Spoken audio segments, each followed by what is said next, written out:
I'm just doing a really quick video right now about what autistic burnout is. Autistic burnout is something that often happens to autistic people when too much is expected of them, or when a person is going beyond their sort of natural capabilities in certain areas.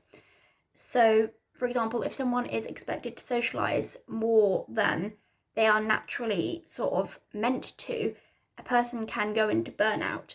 For example, most people sort of have the ability to socialise with someone every day, but an autistic person is going to need a lot of time to recharge sometimes.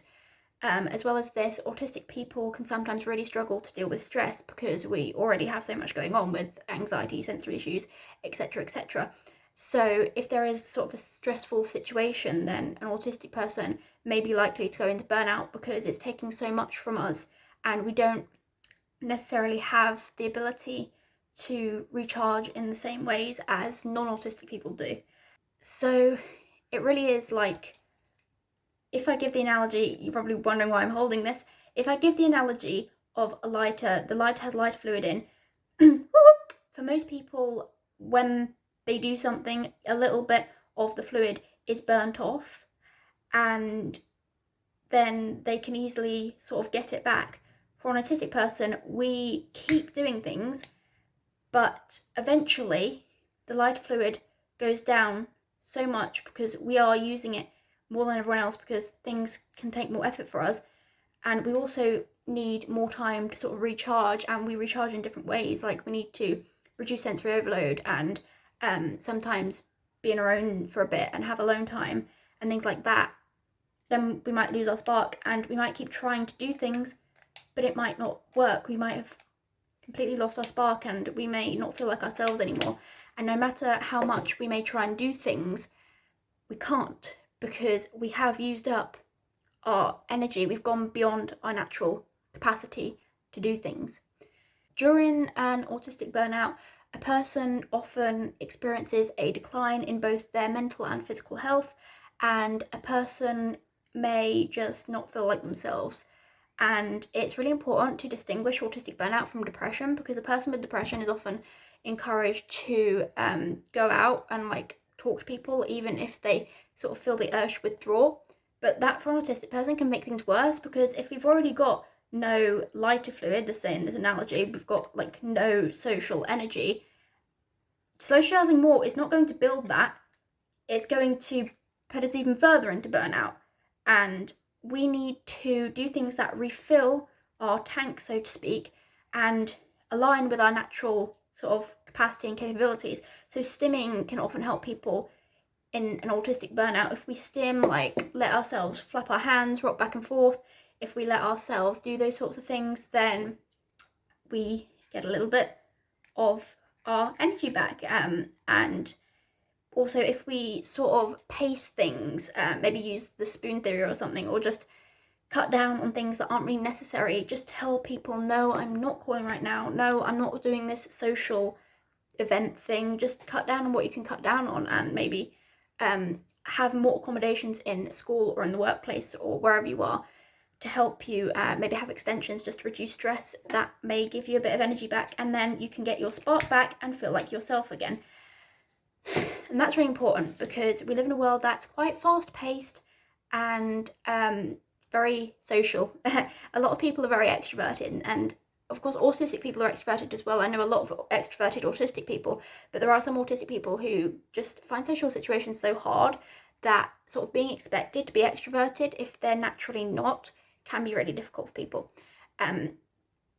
Now, autistic burnout often happens, I mean, it can happen at any time, but it often happens at transition times. So, for example, if someone is starting secondary school, or if someone is moving out of the house, or if someone is starting a new job, some sort of big life event like that.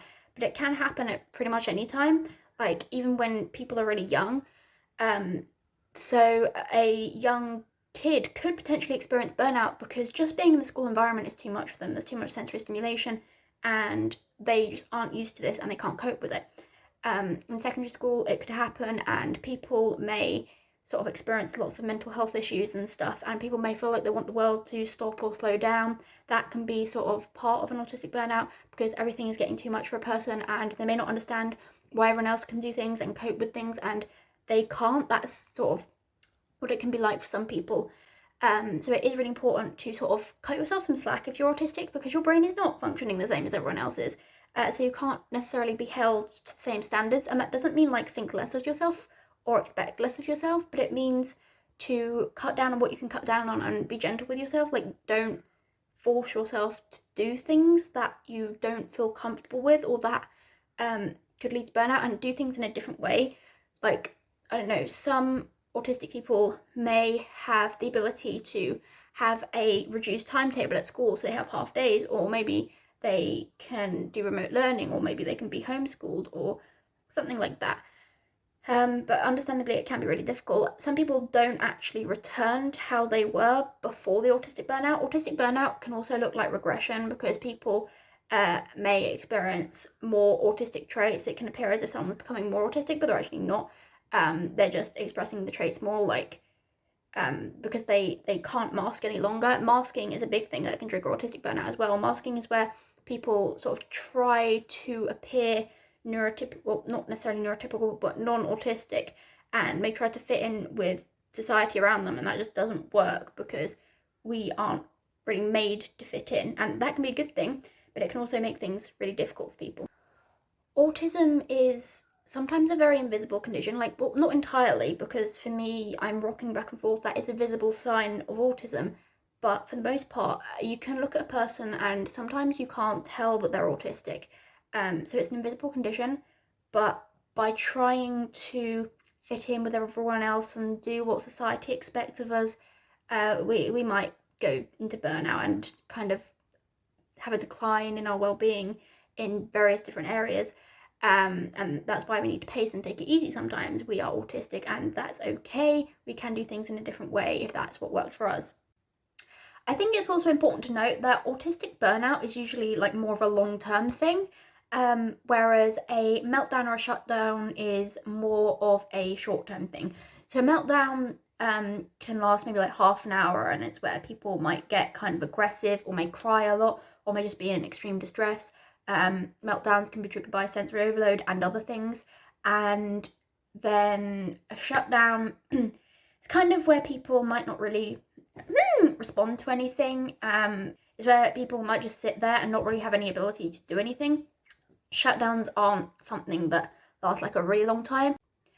One of the main traits of autistic burnout is intense exhaustion / fatigue, because people just have depleted their energy levels from trying to fit into a world that doesn't meet their needs, and where a person's brain is functioning so differently that they need to function in a different way to how society expects them to function.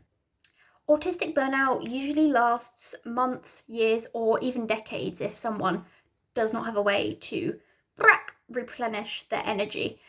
Although it is possible for people to have sort of very severe burnout symptoms for